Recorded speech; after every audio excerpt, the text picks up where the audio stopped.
Om Utkramantan Stitim Vapi Bhunjanam Vimuda Vimoda Namanupashanti Jnana Chakshushaha Om Shantihi Shantihi Shantihi.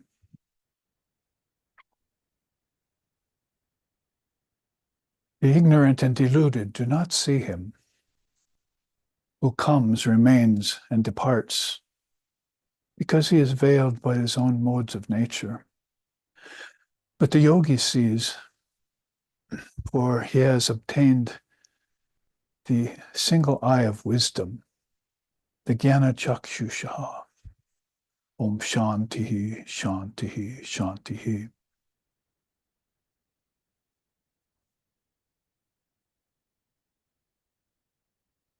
Om Yatadipo Nivataste Nengate Sopamasrita. Yogino Yatachitasya Yunjato Yogan Atmanaha. Om Shantihi, Shantihi, Shantihi. Like a candle in a windless place, its flame steady and unflickering.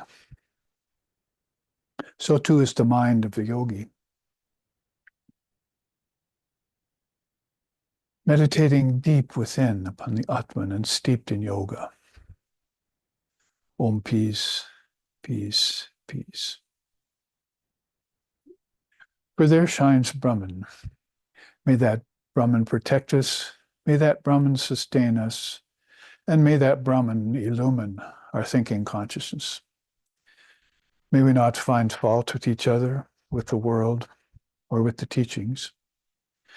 And may what we study be a source of inspiration to us eternally. Om peace, peace, peace. May peace be unto us, and may peace be unto all. Om Hari Om, Hari Om, Hari Om Tat Sat.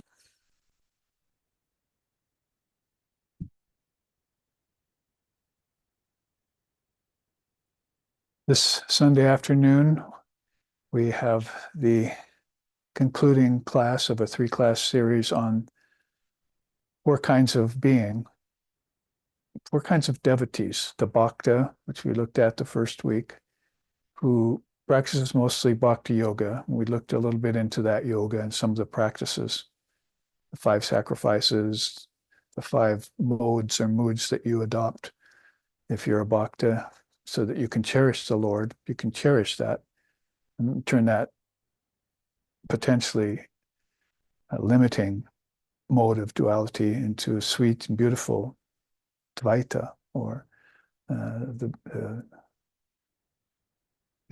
play between the Lord and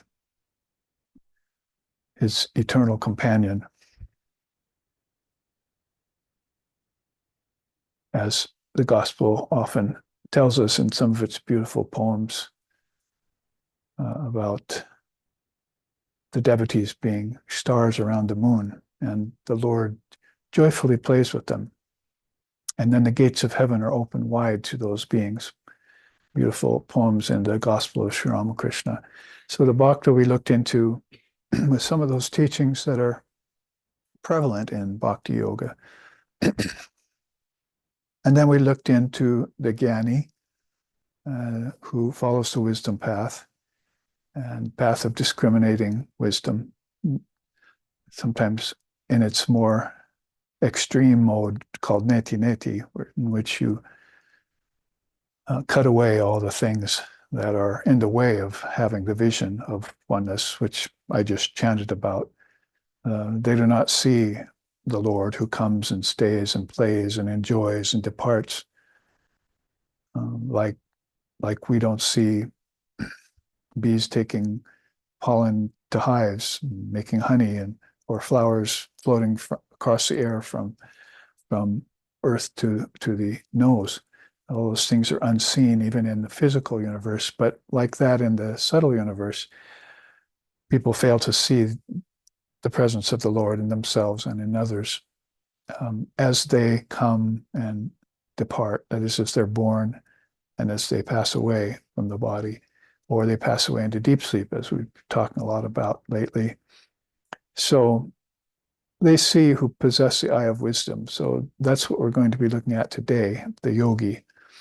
And a little bit along the way, the Sannyasin, because yogi and the Sannyasin have so much in common. If you interpret the Jnani just to be a person who studies scriptures and maybe practices the 1880 path or tries to qualify him or herself for higher wisdom and lives by that, then that would be one description you could use for a Jnani. The yogi definitely is known more for stark practice, because early on in the Yoga Sutras, in the yamas and niyamas, that quality of tapas is championed by the father of yoga, Patanjali. As you do austerities, and you put that together with swadhyaya study, and then all that goes together with Ishvara Pranidhana, devotion to the Lord.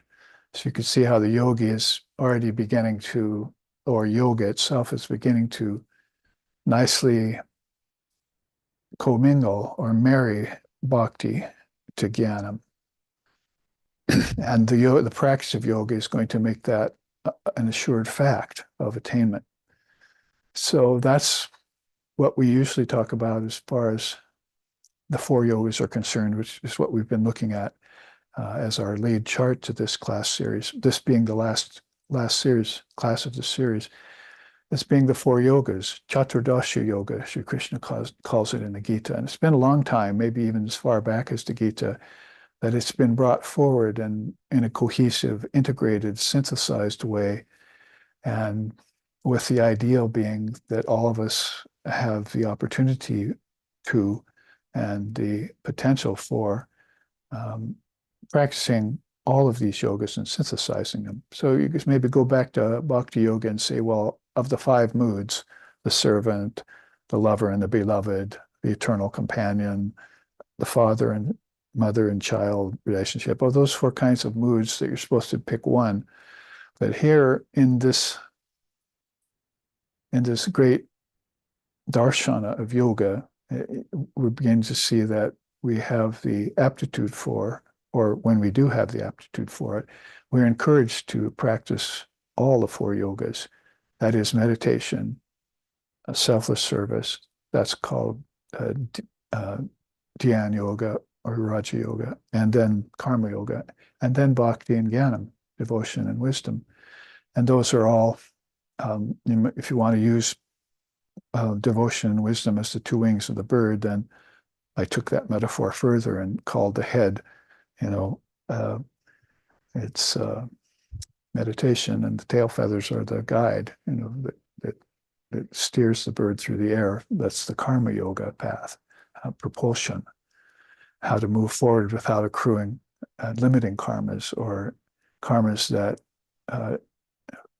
make one fall from the path of yoga overall.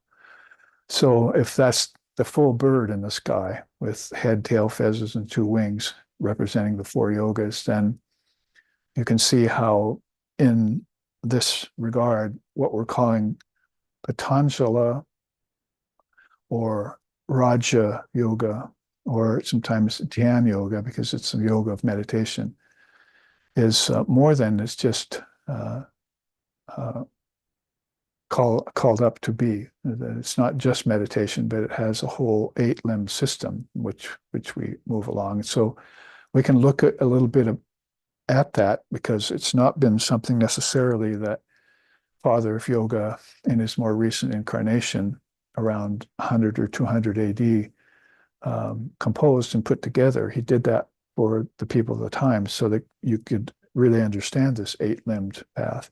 But before that, some of the rishis of the Upanishads were talking yogically about different limbs and different branches and how to follow that. So there, amongst the rishis, probably many of them who were Jnanis, and some of them who were Bhaktas, they were practicing yoga. So we have to be careful not to compartmentalize or separate these yogas. That's been sort of the tendency up to now, is that, oh, basically, I'm just studying the scriptures. That's all I need. That's all I do. Or I'm just doing puja. That's all I need. All I do. Or I just have, like today in America, I just have a meditation practice. That's all I need. That's all I do.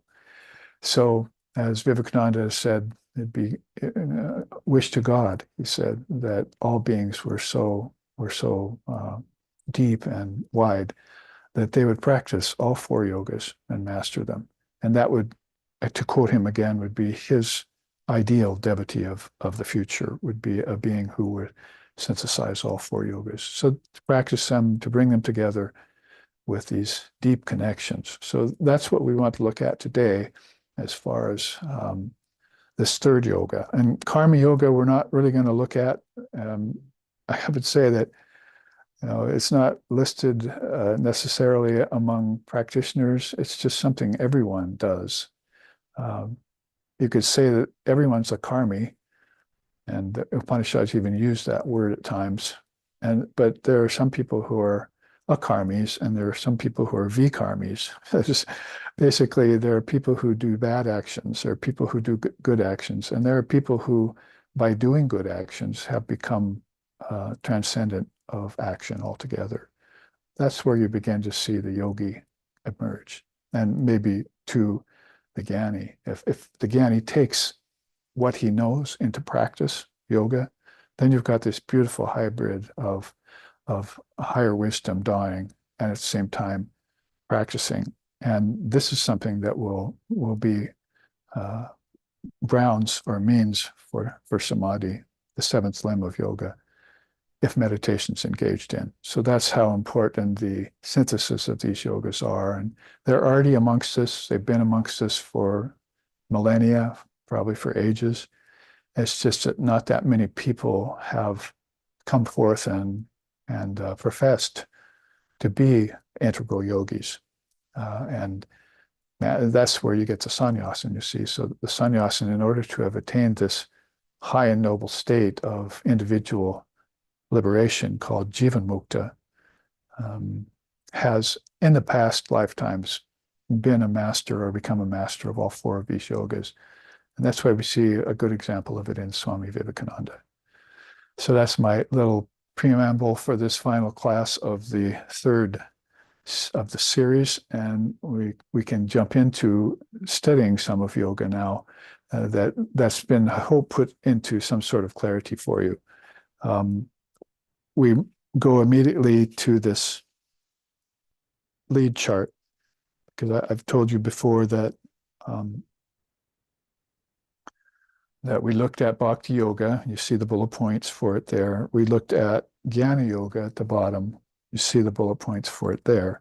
Now let's look at Raja Yoga as far as its main facets or its main practices, what it wants to attain, what the yogi is still in the game for, you might say, still embodied, still seeking, still trying to expand him or herself, yogi or yogini, because there are many yoginis in the times of the rishis too that were great practitioners, women yogis. So what do they really want to attain?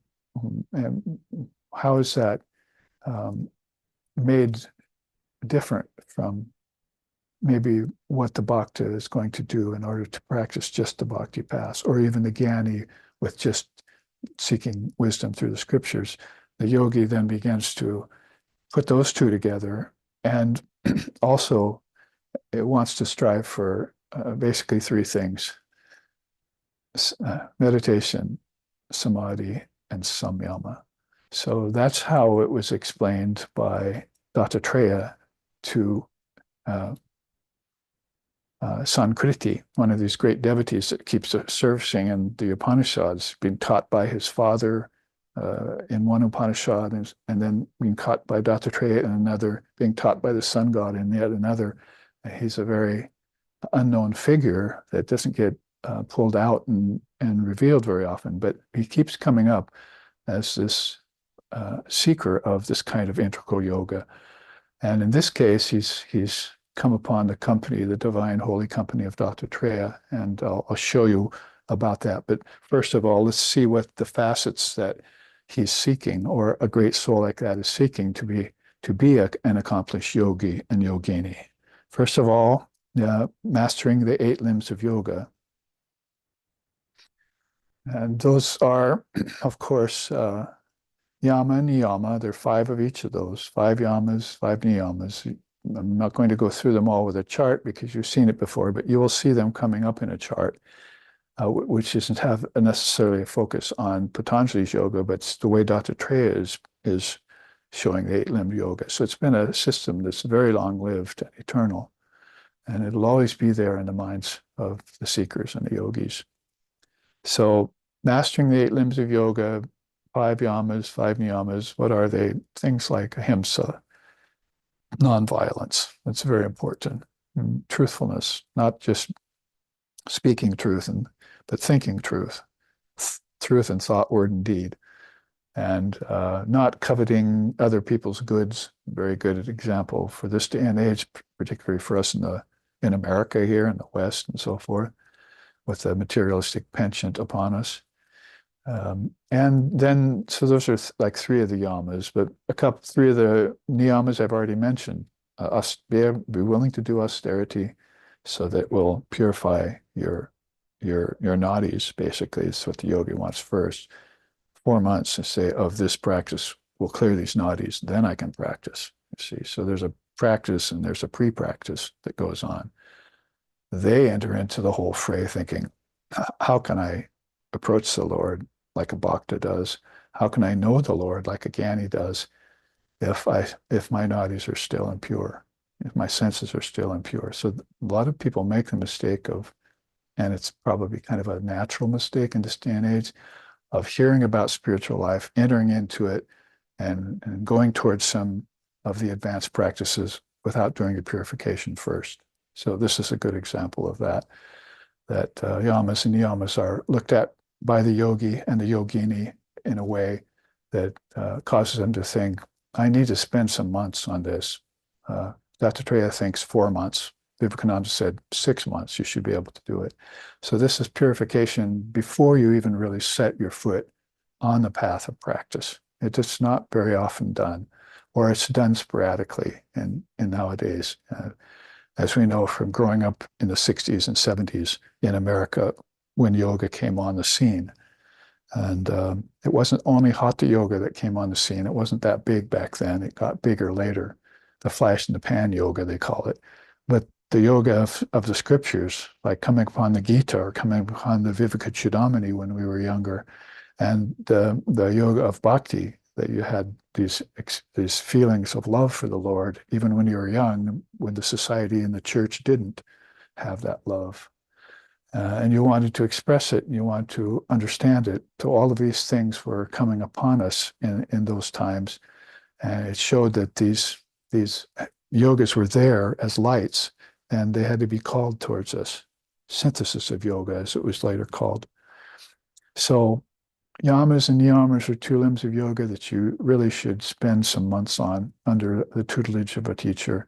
It's not meet to look back on it and say, oh, I really kind of coming up to the 5th and 6th step of trying to control my mind and senses and concentrate. All of a sudden I found out I'm still violent. See, I still have violent tendencies. All of a sudden I found out that I still covet the goods of the world and other people. And they come out of nowhere at mid-step, and then you're up 4 or 5 steps of the 8 limbs of yoga, and you come tumbling back down.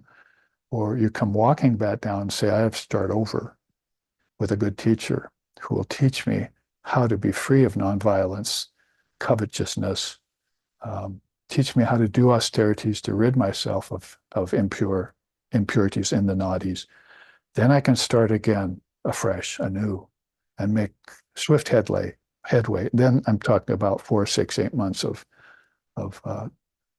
quick growth. Quick growth here means remembrance of being the Atman. That's why I just chanted that from the Gita. Yata dipo nivatastu named gati sopama smrita. The smrita means to remember. So really, the yogi is remembering this path that he or she, the yogini, once tread. And that makes the path swift. That's why 4 or 6 months is a possible thing, because it's relearning, remembering. It's not like starting over. I'm sure there are souls that have to do that too, who have no past um, remembrance of or encounter with Eastern paths from India, for instance. But whatever the case may be, when it comes upon you to wake up and remember, spiritual awakening happens. At that point, you have a good inkling in your head that, in your mind, that I've done this before, and this should be easy to accomplish. There's no reason to be violent. I can give that up right away. It's not good to be angry. I should give that up right away. It's demonic. I don't have to go through therapies and all that kind of thing, because I once knew this was the truth. If I know it's the truth, it should be true for all times, because we've read this over and over every class. Why can't we, the Vedantas, if we see something wrong in this, why can't we just say, why is that there? And get rid of it with the thought, it should not be there, it's gone. So we're talking, Vedantas means beings who are bhaktas and Jnanis and yogis all in one. They've opened the gates to all of these. And as Vedantas now, they're remembering these precious truths. That's why some of them turn into sannyasins. So many thousands turning into sannyasins now. So one way of putting it, at least.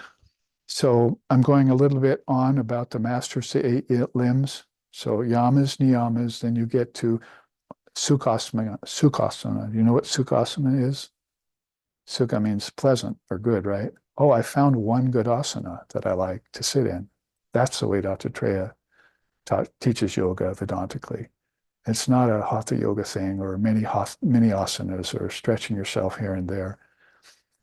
It's sukhasana, he calls it. You find a place that's peaceful, free of noise, just like Krishna advises in the Gita earlier. And then you sit in that in one asana. So that's asana to him. And we'll look at that in a minute. So that's the 3rd limb. Then breathe. The 4th limb is pranayama, which is a very interesting definition Shankara and Dattatreya both give to pranayama, as seeing Brahman in everything. It's not about the breath. What happened to the breathing exercise? No, pranayama is seeing God in everything. So your prana is awake, so you see it in everything. It's a precursor to seeing Brahman in everything, because Brahman, mother, and prana are all one indivisible principle. So this is a very powerful teaching that you get out of Vedantic yoga, if you want to call it that. And then after that, you see, then you can concentrate. That is, but before you concentrate, the 5th limb is, I can't concentrate all the time. I've got 3 states of mind going on: dull, restless, and indeterminate, right? Dull is tamas, restless is rajas, indeterminate is like impure sattva. It's sometimes I'm on, sometimes I'm off, sometimes I'm balanced, other times I fall. And as long as those 3, Father Vedanta says, as long as those 3 are going on, then I'm not fit to stay in balance of yoga. I'm not even fit to practice yoga, because as I just said, to practice it means you've already taken care of things that shouldn't be getting in your way along the path, right? That's why people are encountering problems that should have been eliminated early on in their sadhana with a good teacher and a good constant practice. Abhyasam, vairagyabhyam, tan, nirodha, Patanjali says in the Yoga Sutras. Basically, if you put constant practice together with detachment, that will quell the unnecessary, undesirable vrittis of the mind. That will stop the mind from vibrating in those ways that are interrupting your practice later. So it's very good to look at these deeply into these teachings, Yoga Sutras, for instance, which is the Bible here, and Bible here is, the Bhakti Yogas, I say, like Narada's Bhakti Sutras and so forth. And the Bible for the Jnana Yoga is these revealed scriptures. like Astaraka Samhita and so forth. It gets you into the Advaitic level of things. But the Bible here is really the Patanjali's Yoga Sutras, and with its some 40 great commentators from India, and a few from the West have turned their hand to it too. Um, so that's limb 5 and 6 I'm talking about right now. I'm trying to concentrate, but I'm falling back from concentration. Somebody told me just the other day, says, the great commentators say the yogis don't just concentrate, they concentrate on concentration. So if you try and concentrate, you're thrown back and say, who is it that's concentrating? You have all these little doubts come up, whether they're subtle or gross. It's not like the yogis are at a level where the vrittis are bothering them anymore. Shouldn't be. Not the gross vrittis. The klista vrittis are painful, but the aklista are good. So there's good vrittis there. I can do it. It's just like I'm having a good vibration day. It's a good vritti day. You have bad hair days, but in the world, but you have good vritti days in spiritual life. So they're not encountering those negative vrittis. But if beings do, then that's a sure sign that this fifth limb is tripping them up. That is indeterminate mind. Sri Ramakrishna described it as a fly lights on both sweet things and filthy things. A bee only lights on a flower for honey. So the mind that's indeterminate like that is sometimes lighting on a sweet thing like God, practice, Atman, scriptures, pujas. And then other times it's wandering off. And why is it doing that? Why is it regressing back to these old thoughts? They're still coming back. And I'm even putting time into them in the world. That's how the world calls the potential yogi or yogini out of balance. So a great strength has to be developed inside of the yogi or yogini to maintain that. And when that happens, then you get these final 3 precious limbs. I can concentrate, I can meditate, and guess what? Here comes samadhi down the pike, you see. Like Holy Mother said, this light just came at me one day and drowned me, and I was intoxicated for days.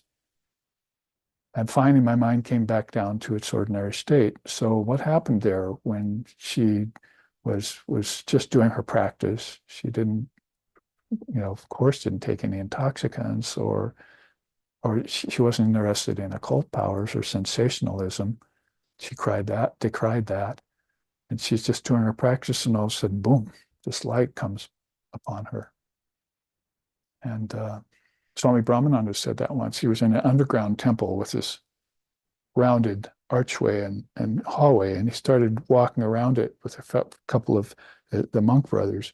And as he got around it, this light came the other way and just washed over him. And they had to hold him up, and he went into samadhi. So this state comes upon the yogi or yogini unawares at times. It's not like something you can order up, like dinner at a restaurant. Something that's going to happen to you when the time is right. Auspicious timing, we like to call that.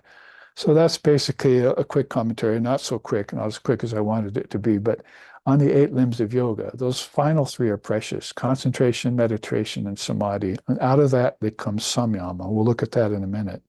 In fact, that's mentioned here soon. So practices, contemplation, and meditation is number 2. Don't just take that as a sort of fact on the chart. Look at the first one. Masters the 8 limb of yogas. If he's mastered the 8 limb of yogas, why does he have to practice concentration and meditation anymore? Because he practiced those 8 limb of yogas to put his mind at the level so that he could have the fruits of his practice. And that comes when concentration and meditation are continually engaged in. Abhyasam vairagyam, as I was just chanting out of the Yoga Sutras. Abhyasa means constant practice melded with detachment of a very high level. You keep that up for long enough, and pretty soon you've gained the mastery of the 8 limbs. It doesn't mean you're going to abandon them. It's going to mean you're going to concentrate, meditate, and have samadhi for the rest of your life now. You've like reached the upper three limbs of the eight-limbed tree, or the upper three steps of the eight-limbed steps. I was looking at that Gaunt blog I'll put out next week, came upon Sri Ramakrishna saying, Ishvara is like a being who comes from the roof, and he can go up and down the stairs anytime he wants. He said, other beings are trying to go up the stairs and falling. That's one way of it. And some beings are able to go up and come back down the stairs, like the Ishvara Kotis. He said, basically, until a person attains jnanam, higher wisdom, they have to follow the path of bhakti so that they can learn these stairs. If you've attained jnanam already, that's not necessary. And the roof will be yours before long. So the Ishvara comes to earth with his penchant for love of God to show everyone that love in God is the foundation of everything.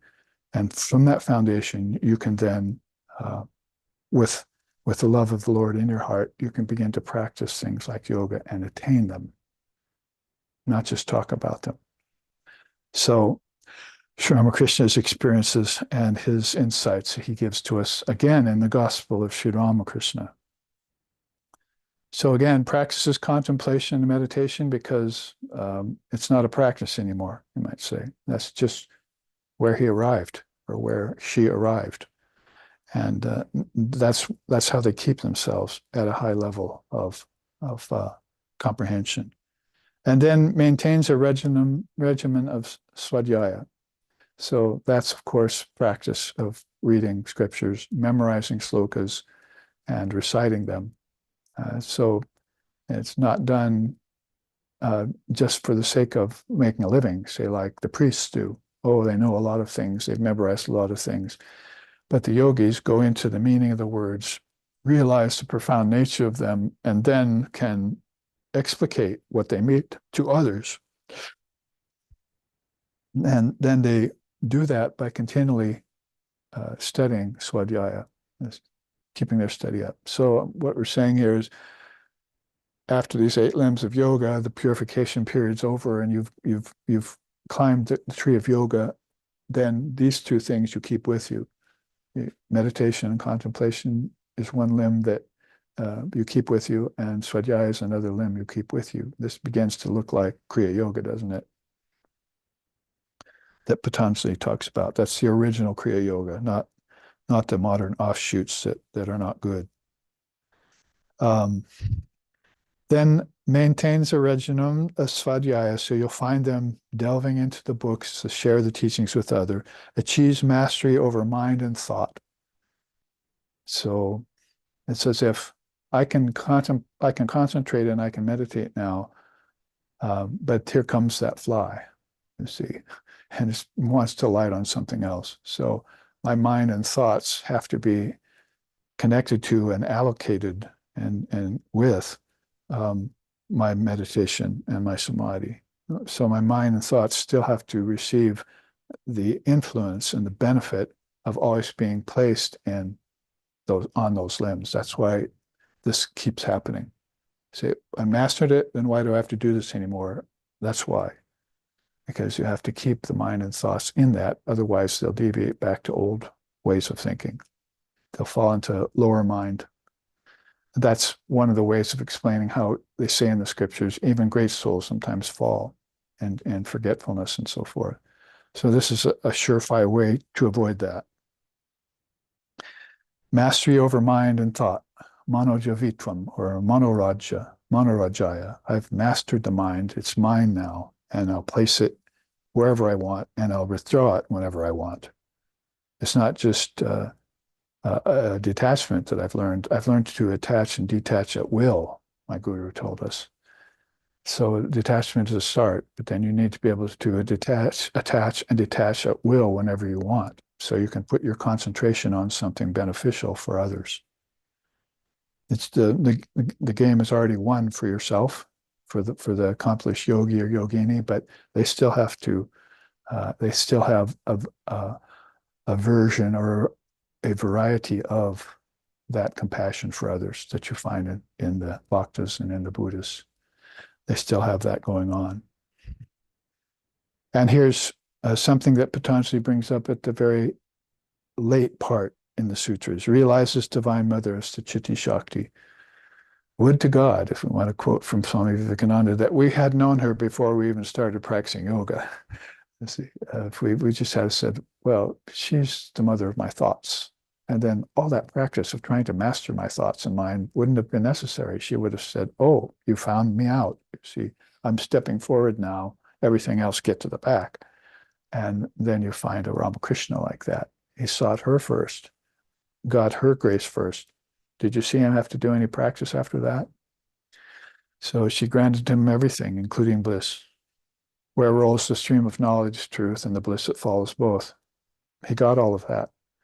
And he put his mind on the gardener. I was just reading that again in the gospel yesterday, which will be a God blog next week, too. He said he was talking to Mahendranath Gupta, known as M.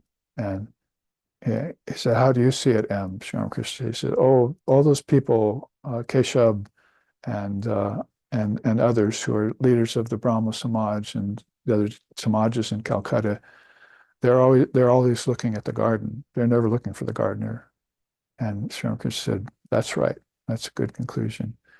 A person has to come to this world and look for the gardener. In other words, you have to see the cause to the effect in order to get out of cause and effect, ultimately. And Tantra, Vedanta, Yoga, Buddhism, Samkhya too, with Lord Kapila system, that's what they want. They want you up and out of bondage to this world, to nature. And then you can come and go into nature and out of nature, up and down the stairway of birth and death, as you will, attached and detached whenever you choose, always dwelling at the roof, like Ishvara does, always at the roof of the dwelling, looking the best vantage point upon everything else. So this best vantage point is granted to us by the Chitti Shakti. Patanjali leaves room for her toward the end of the sutras. It's like a surprise he has for it. In fact, it's in the very last sutra of Pada 4 that he brings her up. Kaivalya Swarupam, he says, in beautiful words in Sanskrit, he puts that she grants the essence of liberation, spiritual emancipation from all of name and form and time and space. She'll grant that. She'll show you how to get into it. She'll show you how to get out. She'll keep you adept and facile at doing that, like Ishvara and the Ishvara Kotis are. Of course, let's look at next week's seminar. We'll talk more about her. We'll save her, the great subject for her, and for the September retreat on the Columbia River Gorge. It's going to be about the Devatma Shaktim, the Great Mother. And then finally, attains near Bija Samadhi and Samyama. Near Bija, there are many seated samadhis, as you've heard. Savitarka, Savichara, Nirvitarka, Nirvichara, Sananda, Sasmita. All of these are seated samadhis that the mind will have as it's going towards this non-dual samadhi called Asam Pragyata. I mean, it doesn't have any seeds to it. It's near bija. So that's what he's mentioning here. Or actually, what I'm mentioning here in the Raja Yoga list is that yogi or yogini will attain near bija samadhi, and the seeds will be burnt. And so they're not distracted by lifetimes, families, money, gaining things that aren't real, coveting things that don't satisfy you, a whole host of things that millions of souls are coming here for in the garden. They become the gardener, you see, for others. They grow flowers in the garden of the world, like gurus grow students. So you want out? Follow this. Grow. I give you permission. Here's the 4 yogas. Run with them, you see. And then you'll have this ability to cancel all your past actions. That would be near bija. Cancel them all. Don't water them again. People, it's like a child reaching impetuously for a flame, you see. So beautiful. Ow! You see. People are just like that. And they won't learn after they got burnt even sometimes. But if you wake up quickly and learn the lesson that there's pain here, suffering is noble truth, number one of four, then you're a candidate then for getting free.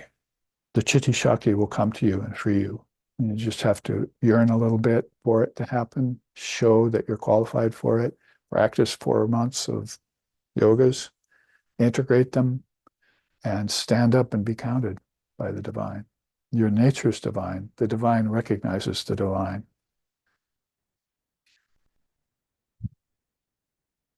So a quick tour through these few bullet points of Raja Yoga. Let's now look at Dattatreya's version. So we cover some more ground today, and that's what this is about.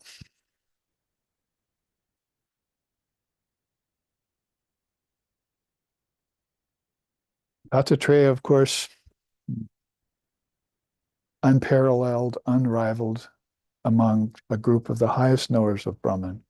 You know how even the non-dual scriptures were taught by him, and even authored or composed by him. So he doesn't need any introduction really amongst rishis. There are many great rishis, but not a lot of them. Their names didn't really appear in the Upanishads because they weren't interested in being known. Because ego and name and fame and all that was worldly and wasn't the purpose for putting them out. They wanted, in fact, the teachings to be free of ego. So this is, oh, this came from such and such a person, and then the person starts worshiping that person and forgets the scriptures. No, that's not what they wanted. They wanted you to hear the word and have the truth set you free. So this is another of, I say it's 3 yoga tree charts that I've made of the 405 charts that exist now, 406 at the end of this week. So I'll probably have a new one for you for the seminar. So of all those charts, there are probably 3 that actually picture a tree and the limbs on it. So one of them is very rudimentary, would have been good to call it up when we looked at this 8 limbs of yoga teaching here. But this is better for the purposes of what I'm calling Vedantic yoga. It's, as I said, even before Patanjali composed this 8-limb yoga, 700 years maybe after Lord Buddha, and a lot of Lord Buddha's great teachings as a realized soul influenced Patanjali in doing that. So we're finding out that long before that happened, this yoga was being known and practiced as a word. It, of course, is one of the best of all words, short and sweet, that has to do with a yoga that's already at hand. You know, it's like Sadanga yoga natu naivashuddham, Guru Padesha natu naivashuddham, Mano Vinasha natu naivashuddham. It's said in one of the non-dual scriptures. It's like maybe even Dattatreya, those are Dattatreya's words, or maybe they're Ashtavakra's words. Pretty much the same thing. What it means is Sadanga yoga natu naivashuddham. The 8-ling yoga does not make the soul pure. Guru Padesham natu naivashuddham, bowing to the Guru's feet, does not make the soul pure. Manovanasham, practicing the 8-limb yoga in order to purify your mind. Manovanasham, destroy the mind, does not make the soul pure. Why is that? Because the soul's always pure. It doesn't have any defects. So this is why you would hear the non-dual truth from somebody like Dattatreya, and the whole scheme of the way you're looking at practice, scriptures, rituals, and everything else would change. It's just like one of those pictures on the wall that it just looks like there's a lot going on. All of a sudden you see one thing in it. It's like the picture of nature and all the changes. All of a sudden you just see one thing in it, Brahman. So that's what we mean here by that kind of yoga, which immediately transforms, again, gives you possession of the third eye. You might say that if we want to consolidate all of this into one teaching, is that this is what the yogi's going for right there. The Bhakta's already got this. The Jnani's already got this. The yogi's headed here. See? and wants to have that perfect vision that comes from the Jnana Chakshu, if thine eye be single.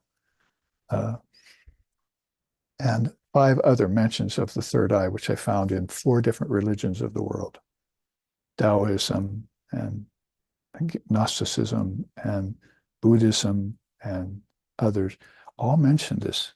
So you know that there's these souls that are as beautiful it is to sit in the heart center and enjoy communion with the Lord, are saying, I want what the Lord has, and the Lord wants me to have that. Time to do more intense practices, more austerities, looking deeper into the scriptures for clues of how they reached that higher position, like Dattatreya is telling Sankriti here. How did they get to that higher position? And they're enjoying this mass of knowledge, which just comes spontaneous to them all the time, through the Chitti Shakti, of course. See, through the Divine Mother, she's opened these nadis to higher wisdom. And so they're just bubbling forth like a spring of ambrosia. So in that way, oh, where'd you go? Come back.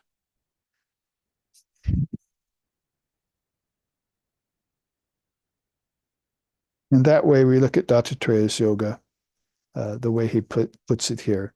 At the bottom, you'll see the roots of the tree, always a good way, a place to put the yamas, niyamas. And there you'll see them. Basically, I've already talked about them.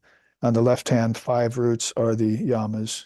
Satya is truthfulness, ahimsa is nonviolence, aparigraha is not accepting possessions and gifts and getting attached to them. Brahmacharya is staying pure, continent, one-pointed in your ideal. Asteya is not coveting properties, goods, monies, possessions, objects of others, because jealousy comes from that, basically. So each of these 5 yamas is attached to 1 or 2 of the 6 passions. If you look into the chakras, whether they're taught in Buddhism or they're taught in Kundalini Yoga, you'll find out that the passions, the poisons of the 6 passions, are associated with each one of those centers. As consciousness rises through them, it's going to have to deal with lust, anger, greed, envy, pride, jealousy, and besides that, 8 other fetters that happen to the soul that they come upon as poisons inside of, like poison in the snake. But the snake doesn't die from them. So those 5 yamas have many reasons to study them. The other 5 roots on the other side are tapas in the middle. That's a good one to put in the middle because that's austerities. Having a problem, I think I'll take it to task. I'm not just going to walk away and let it be and forget about it because it's going to raise up next time. So I think I'll do a strong austerity. Now, maybe I'll fast. Maybe I'll practice mauna. I won't speak for a while. There are lots of lesser austerities to be done, but the greater austerities that Patanjali and others and Sri Krishna and the Gita promote are like austerities around these 4 yogas, like for instance, prostrating before the Lord and doing worship. That's a high austerity to Krishna. He puts it as one of the highest sacrifices. So all I need to do is bow down in front of my altar, and I've done a great austerity. See, well, you have to bow down with sincerity, and you can't see the altar and the image is just a picture and an object, because that's not going to go to depth to what is going to convey to you the presence of the Lord inside of a temple or inside of a holy place. What to speak of inside of a Dattatreya that you're sitting in front of trying to learn from, or a guru that you're trying to learn from. So this tapas will every time, they say, will reduce the barriers in front of perception. Every time, if you just buckle down and pick up an austerity. So you go to your teacher and say, what austerity can I practice to get rid of this unwanted thing? And he'll probably tell you. You might say, well, I think I'll practice this austerity. I'll fast. That's not going to do any good for that. He'll tell you. That's only got a specific, narrow, you know, help. I mean, didn't we do that in the 60s and 70s? Oh, I think I'll fast, you know. That'll make me healthier. It'll show that it'll make me popular amongst people. It'll show that I can get along without food. Isn't that great? It's like I'm immortal. I think I'll become a breatharian next and just live on air. You see, meanwhile, the body wastes away and you don't make any spiritual progress at all. And your body needs to be strong, needs to have food. I think Sankriti was one of those who learned that lesson from a great rishi. He went to him and said, give me this teaching about food. And because I'm going on a great fast. And the teacher said, no, you're not. You're going to realize how much you need the strength of food to practice austerity, to practice sadhana. You're going to need that strength of food to do that. Do that first later. Fasting will almost come to you later when you don't want food anymore. But right now you want food and you're giving it up. You see, that's not a good way. It'll come upon you naturally that you'll not be attracted to food and you won't want to breathe. So why practice pranayama right now when later on you're going to be happy when breath just doesn't happen to you naturally? You go into kumbhaka. Wow, you just didn't breathe all night. You know, you didn't breathe for an hour. Were you doing some sort of fast to become a breatharian? No, mother took my breath away. She's so beautiful, she does take the breath away. Brahman takes the breath away.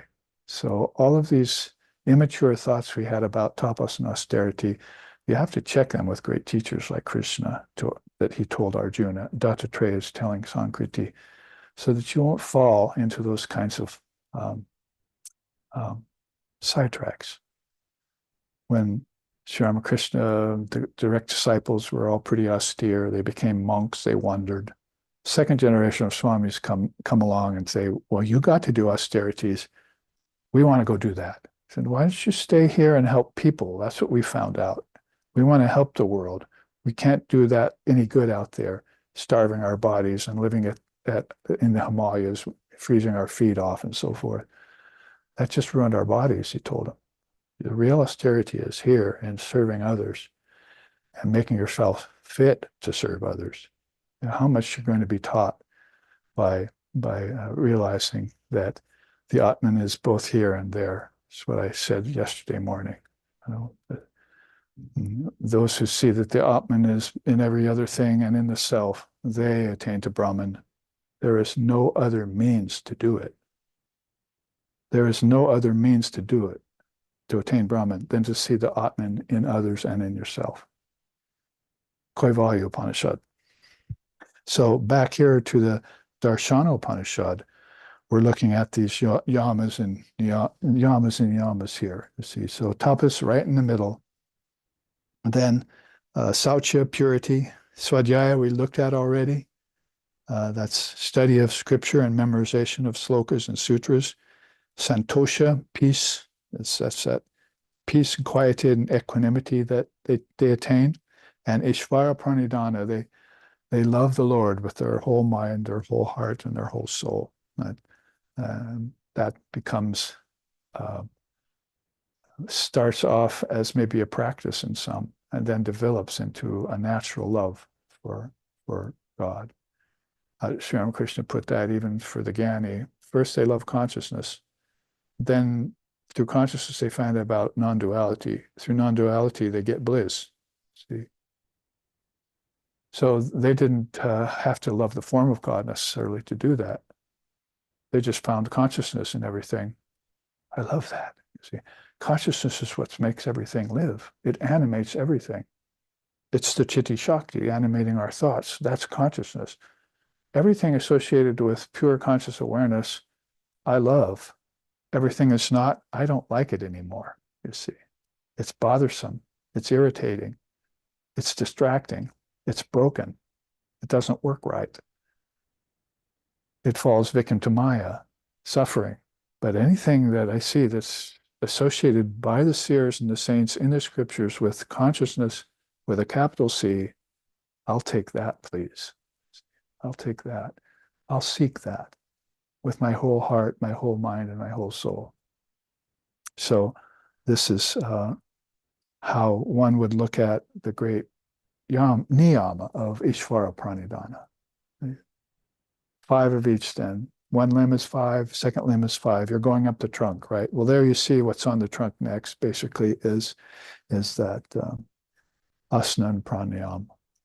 You could call it a possible deterrent in this day and age. You have to be very careful about it. But you can see here what Dattatreya says about it. Select a place to do tapas that is acceptable to the mind. Then sit in sukhasana with the head and neck in a straight line and practice pranayama. Live in a secret place, away from activity, and practice at dawn, noon, and dusk for 4 weeks. This will clear the nadis. I'm afraid I misquoted him earlier. I thought it was 4 months, but he's even giving it to you quicker. See, 4 weeks. If you concentrate those nadis, now ask you to look back about a month or two to the Ksharika Upanishad we studied. This is the Darshana Upanishad. Ksharika Upanishad means sharp knife, right? Cuts away things. Remember that Upanishad? Well, there are a bunch of nadis that are lower nadis that you have to cut away at the feet.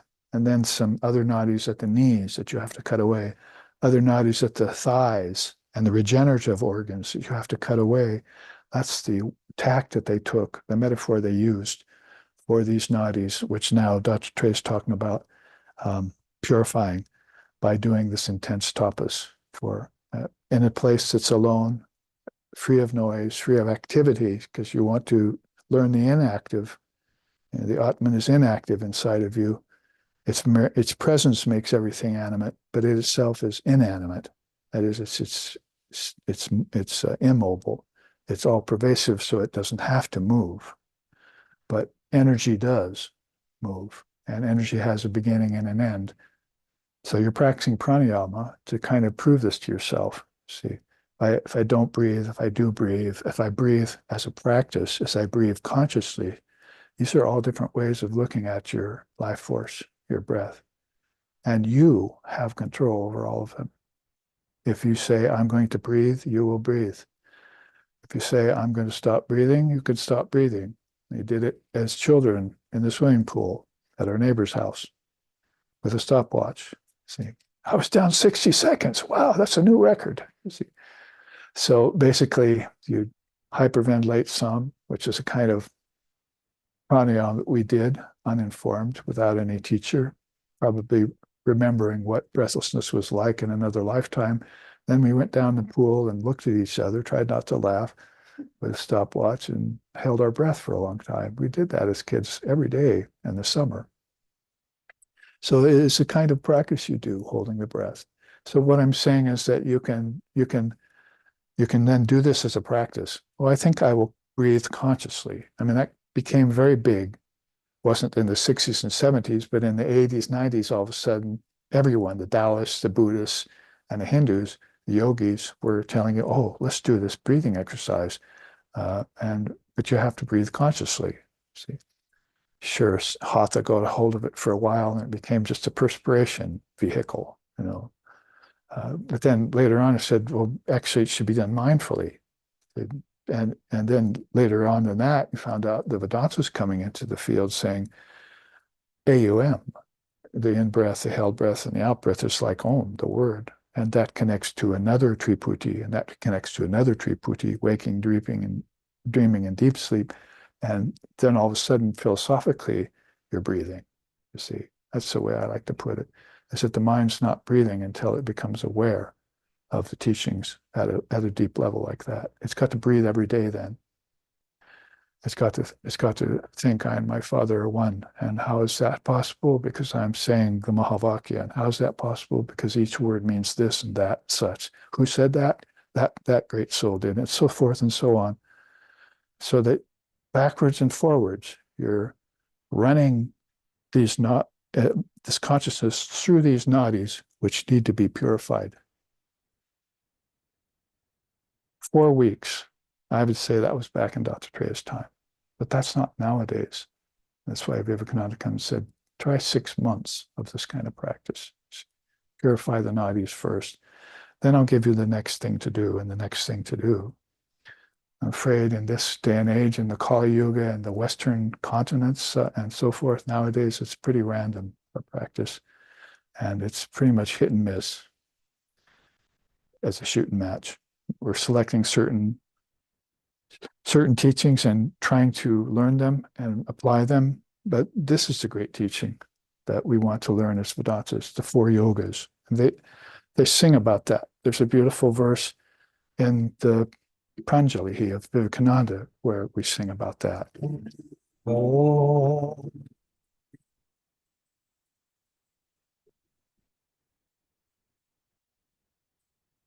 Vimoksham Svatvanas Datur Yoga Dvabhihi Pitagva Samhatar Hitam Lo Kasyacha Dabhagya Sadai Iti Prijanagraha Viveka Anandate Prabhate Panjali Narendra Shashave Narendra Yovane Narendra Kridane Narendra Shikshane Narendra Palane Narendra Hyarpane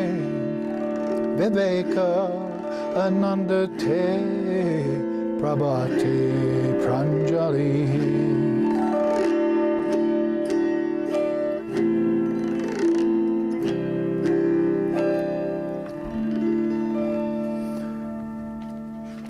Beautifully expressed by this 10th verse in the Pranjali Stotram, which says, and you can pay special attention to this chart as we say this, O Vivekananda, your message, transmitted from the platform of non-duality, is for the realization of the soul and the good of the world.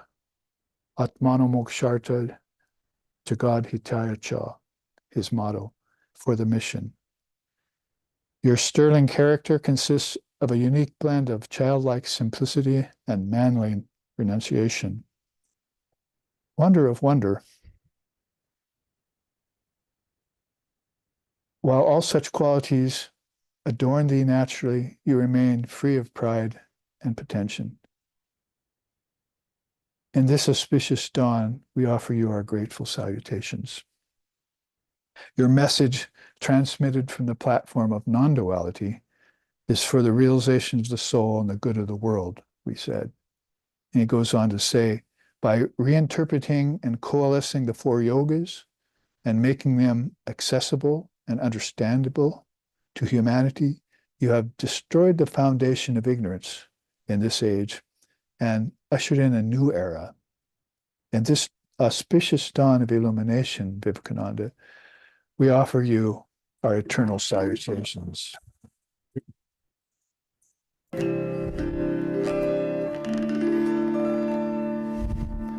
So we're reminded of beautiful teachings like that when we bring up these wonderful teachings about the 4 yogas.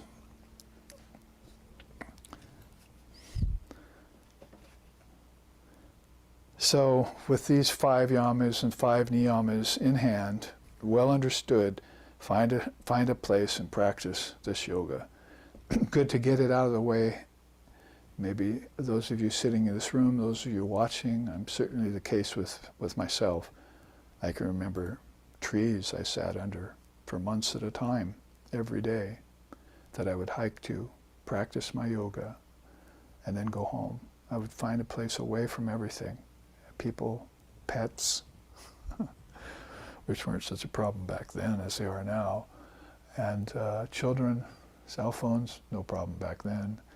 They weren't in existence when I was doing it. You did a practice in a secret place, a quiet place, and did it every day.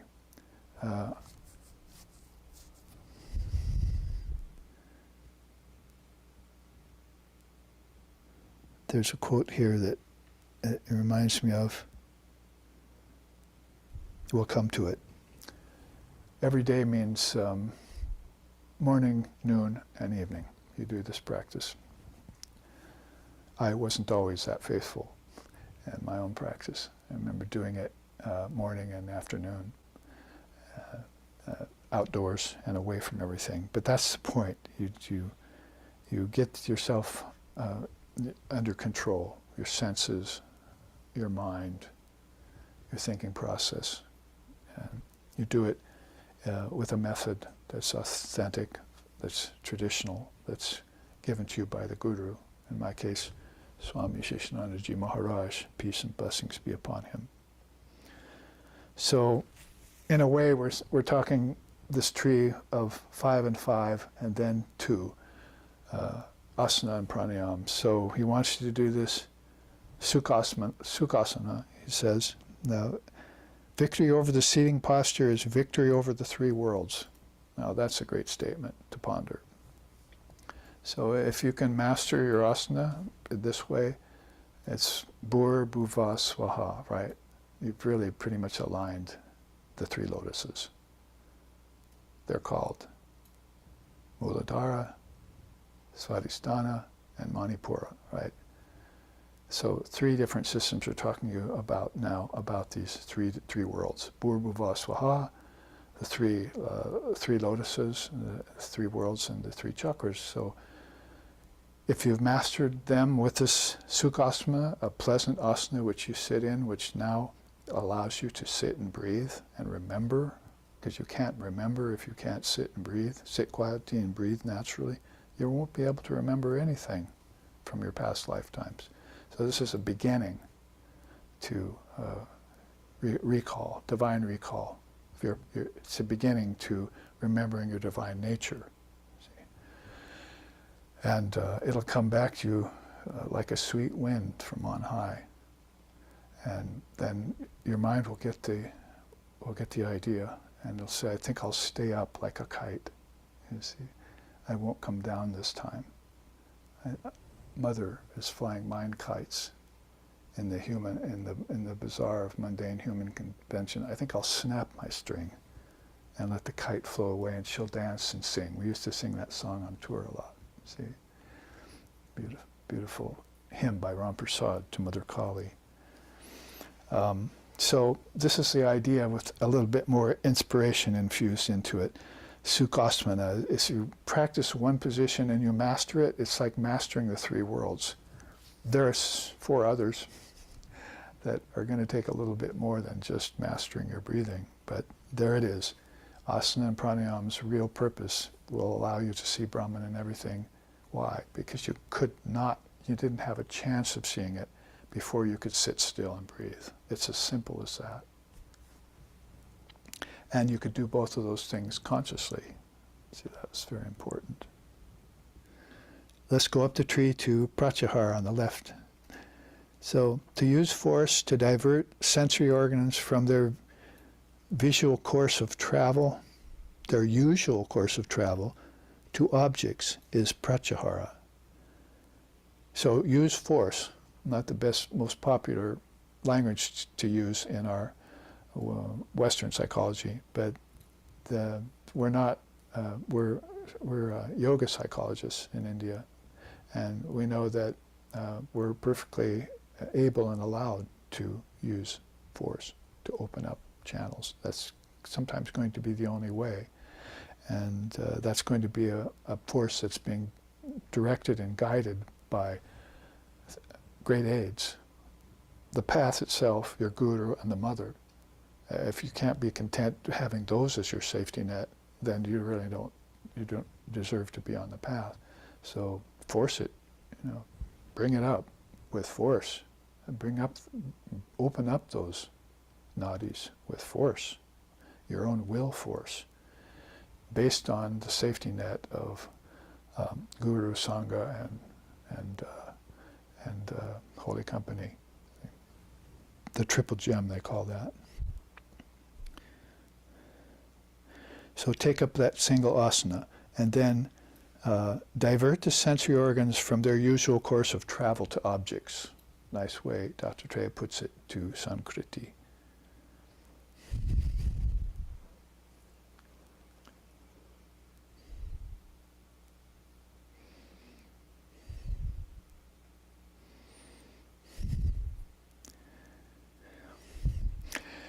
Because the wise say that seeing everything as a form of Brahman is pratyahara. So that's even a subtler piece of teaching in there, is that you could say, well, I see all as Brahman in myself, but you see all. What does all mean there? It means that basically for the neti, for the Jnani, it means I took all the objects away and then I see it. But for Dr. Treya, at a higher level than just Jnanam, he's saying all forms, tantrically speaking, are Brahman too. See, as Sri Ramakrishna said, Brahman has become the 24 cosmic principles. He's not playing around. He's not pulling a wool over your eyes. You're just not seeing that that's Brahman.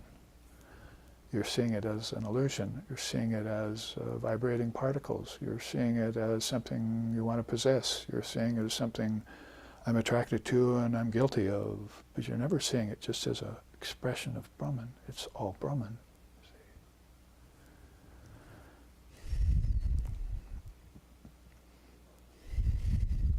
So that's what both he and later Shankara said, that pranayama is really seeing Brahman in everything. And pratyahara gives you a chance to practice that.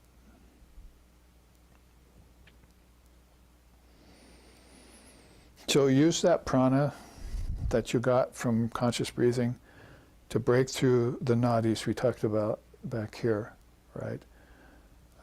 That you need 4 weeks to do in his case in an older age. And then that's going to be your solution for the inability to keep your concentration focused all the time. Again, Father of Yoga came to your help and your aid. Somebody was talking about it just today with me. 5 types of mind. We were speaking about it yesterday at satsang too. Is that, there's this ekagra mind and this niruddha mind. I wish I could get there, but I'm still in this vikshipta mind, which is on and off mind. And many practitioners experience that. Some of them, I'm not really tamasic anymore, thank God. I got that problem over and done with. Restlessness, I work, but I see the limitations, the problems, and the risks in restlessness, so I try and be peaceful when I work. I try and balance. But my mind still needs to come to that determinate state, which is the opposite of indeterminate, where it doesn't keep going out to the objects and not seeing them as Brahman, seeing them in any other way but Brahman. And at that point, maybe I'll need to practice some detachment, but I haven't developed the ability to be able to attach to them and then let them go, you see. Like if you're serving a child or another soul in karma yoga way. See, I need to be able to attach to that child, put it down, walk away. Mother's got her eye on it. I'm just her servant, see. So I have a role to play, and I want to pay it as best as I can, but attachment's not going to do anyone any good if it stays attached. It's got to be able to step back and see what happened when you were attached. And that's really the long and the short of it with people and their actions. They have to be able to do something, concentrate fully on what they're doing, but they forget to stand back and see what the effect was. Doesn't that really describe people's karmic problems? If they stood back and say, oh, that didn't work so well, you see, I won't do that next time. No, but they don't stand back. They just do it again and again, and it keeps going south on them, as this expression goes. So that one detachment after the attachment is very high teaching, very beautiful teaching that they could say, oh, that didn't work. Or in another way say, wow, that worked marvelously, I'm going to keep doing that. So your practice is important to that. That meditation did work over 4 weeks' time. that practice did work over 6 months. So I'm going to keep that up. You prove it to yourself. Up the tree we go, and another trip in this yogic way, as we see that after pratyahara, which is that problem with trying to take the mind away from objects, because its usual course is to go towards objects. How did we just put that? The garden. I come to the garden, and there's so many things in the garden that have me running towards them, to possess, to own, to taste, to experience. And even some of those put me off and give me pain, and I don't learn my lesson, and so forth and so on. But I should be going to the garden and saying, where's the source of this? Where's the source of, like, man does not live by bread alone. Where's the source of food that's coming from nature? That's the prana.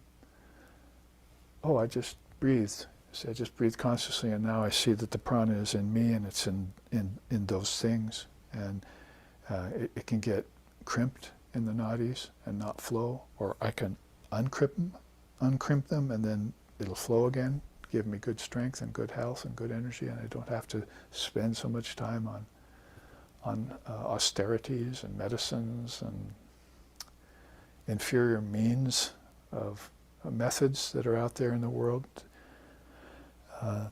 So in that way, one opens up these problems, gets rid of these problems that keep one at pratyahara level. Then I can finally concentrate. So that's next up there. You see above pratyahara is the limb dharana. Sometimes this yoga is called dharana yoga or jnana yoga, yoga of concentration, the yoga of meditation. There Dattatreya tells him there are 5 types of dharana, which are types of meditation that teach the soul to concentrate without wavering. Let's look at them. So when I found the Darshana Upanishad, then following Dattatreya's instructions, as it were, I thought, well, then let's look at what he's saying and put it into a chart. Well, you know me. So there's the 5 types of dharana in Vedantic yoga.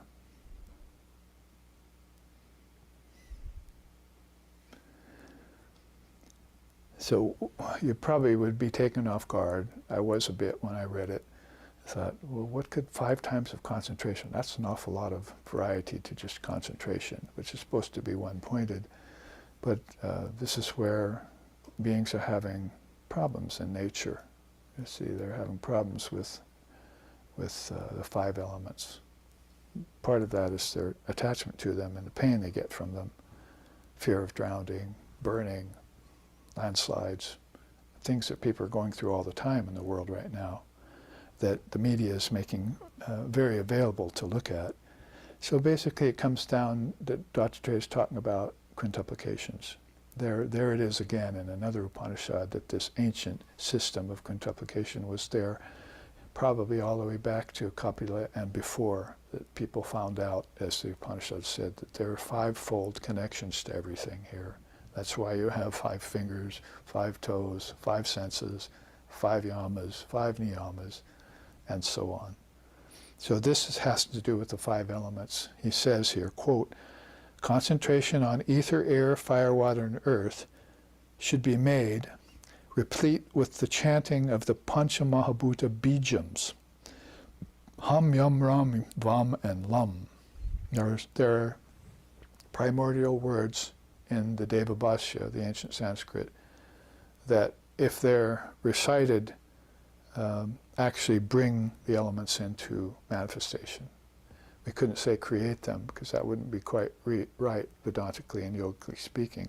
They're already there, but they're in a subtle form. But if you want to bring them from subtle, like water in a dream, to a lake in your waking state, then there's got to be a connection to their primal word. And if you say that word, there it is. And the whole creation, projection would be a better word, but you know what I mean? The whole creation is connected like that.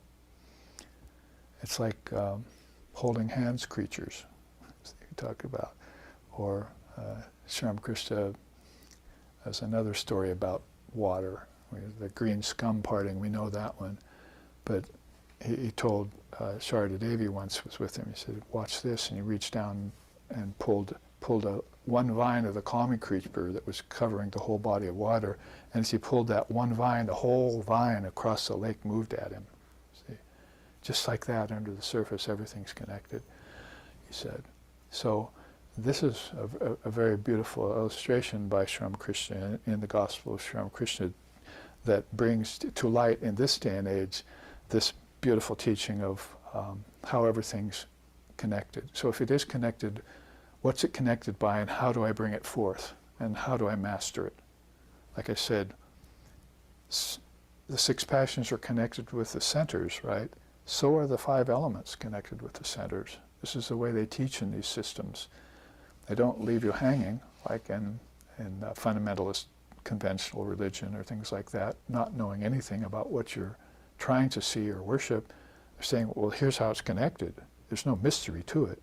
Just learn this. It's the Adidaiva Vidya.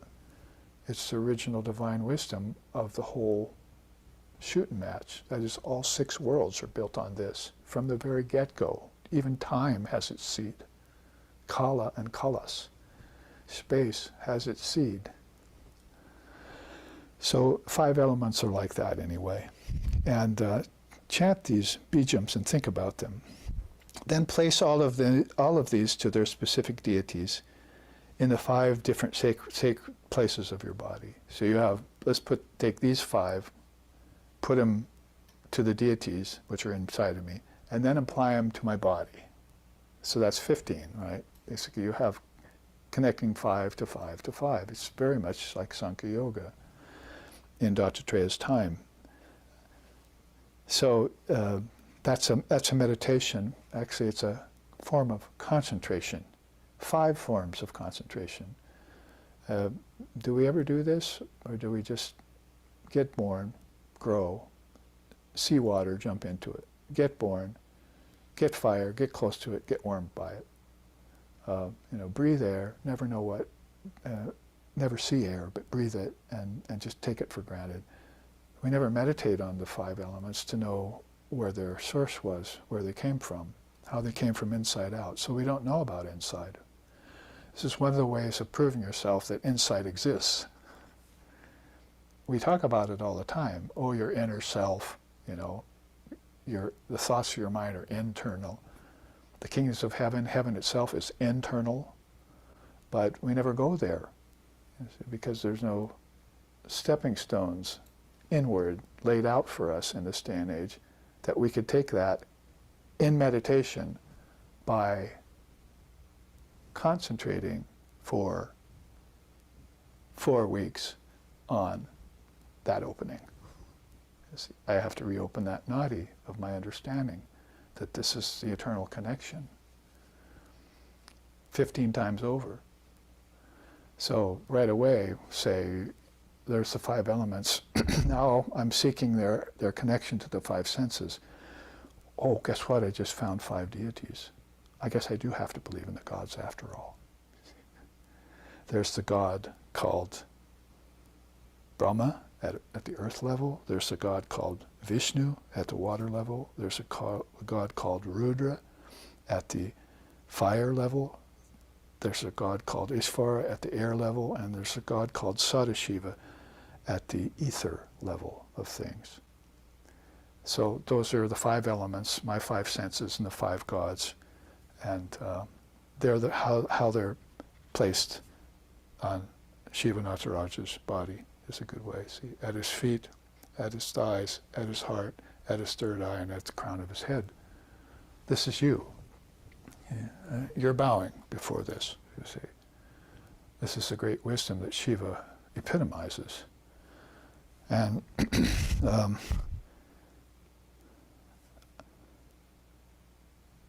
I don't think I've ever gone through that chart in a quicker manner than I just showed it to you.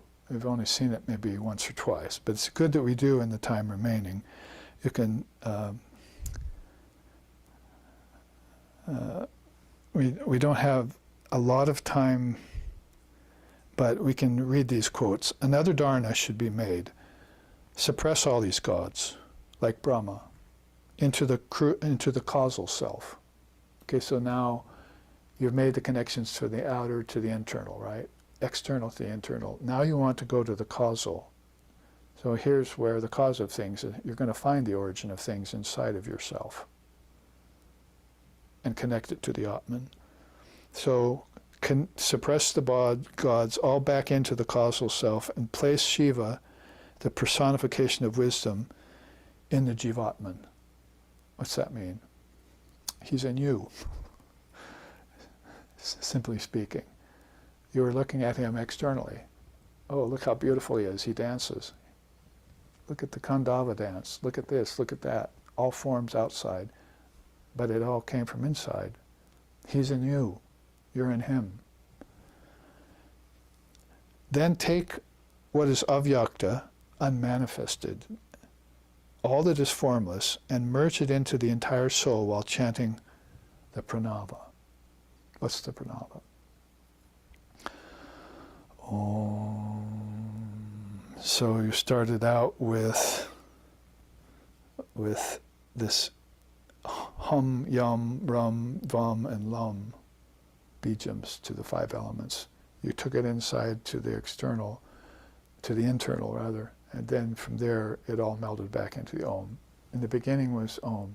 Everything came out of it, everything goes back into it, right?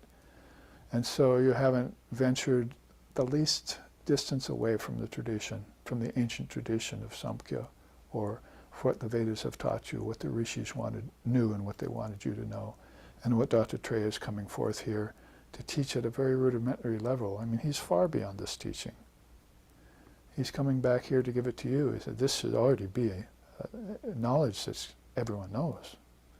The Upanishads say that. This is knowledge that is common to everyone. That's a quote right out of the Upanishads. So common to everyone means we all see the 5 elements. Science sees them, biology sees them, chemistry sees them. And there's not too much disagreement on there being maybe 4 or 5. But anyway, who has ever traced their source? And we're not talking to a physical source like the Big Bang, we're talking to a big thought with big words, actually tiny words called bijams. Ram, Vam, Yam, and so forth. These are all like Om. They're all ending with M. So that plus this little piece of wisdom from Pipalada that we like to quote, those who are unable to concentrate, aren't we talking about concentration right now? Isn't that the limb we're on?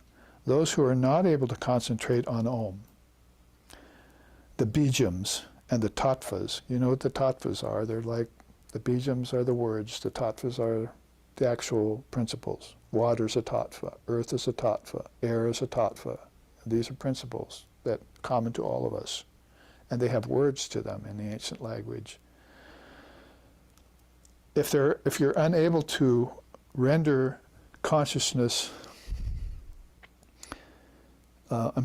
those who are unable to concentrate on the matras of Om, that's A, U, and M, the bijams, like these 5, and the tattvas, render consciousness fragmented and leave awareness disconnected.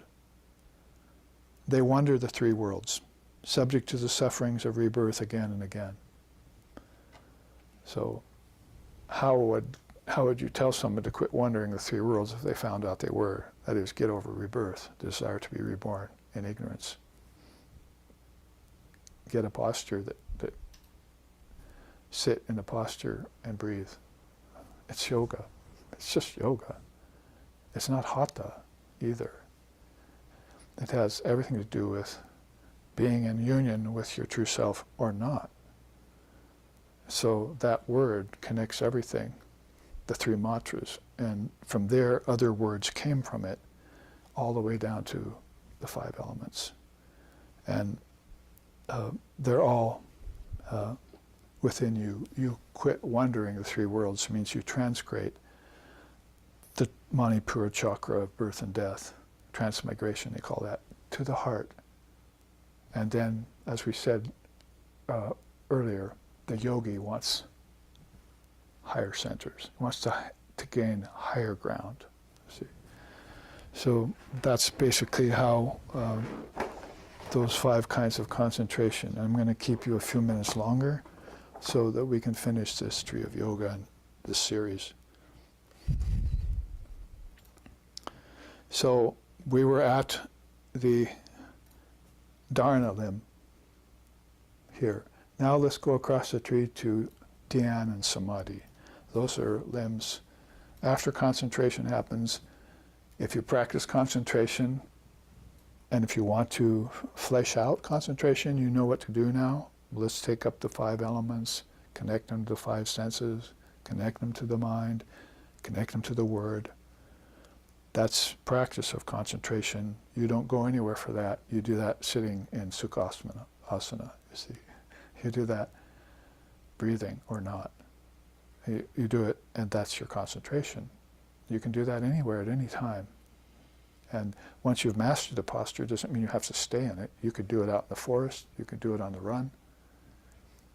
The mind gains concentration. It has reached the 6th limb of yoga. And the game of transmigration, the game of restlessness and slothfulness are over. Those games are over now, and you're a focused yogi, yogini, you see. You walk the worlds free. You walk the skies. Remember that series we had here, right here, a couple months ago, where Queen Chudala walked the skies? She was a yogini. So as far as Dattatreya talks about dhyan, meditation, he says, there are 2 types of dhyan that destroy sorrow. The first must be done on Maheshwara, that Virupaksha, who is the form of Parabrahma. That's Lord Shiva as your Ishtam, as your ideal.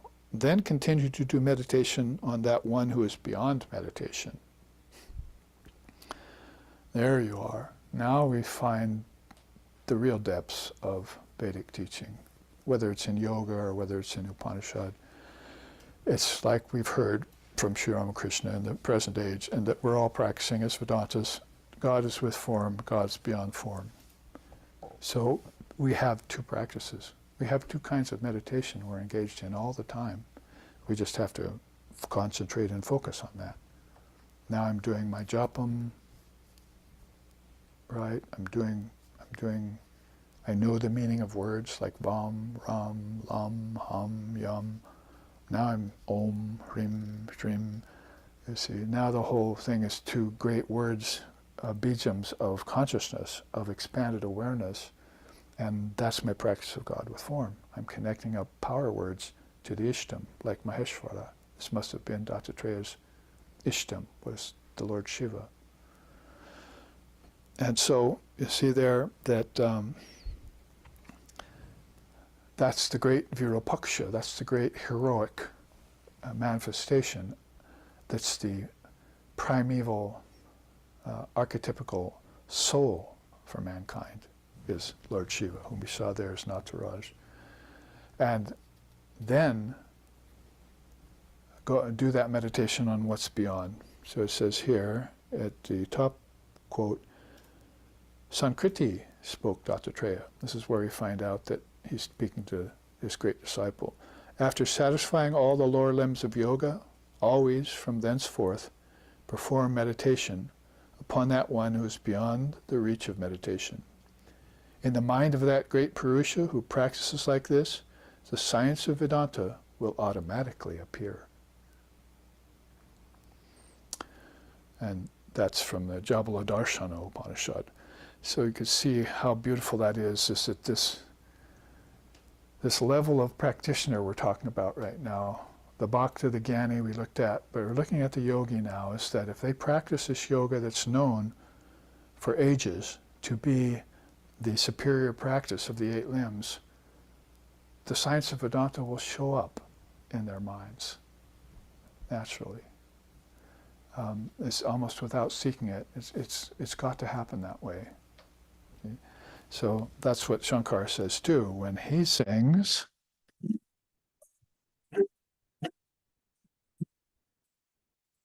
Pranayama Prachaharam Nicha Nicha Viveka Vicharam Yapya Sameta Samadhi Vijanam Kurvam Varanam Mahavanadanam Bhaja Govindam Bhaja Govindam Bhaja Govindam Mudhamate Samprate Sanihite Kale Nahi Nahi Rakshati Nukarin Karane Bhaja Govindam.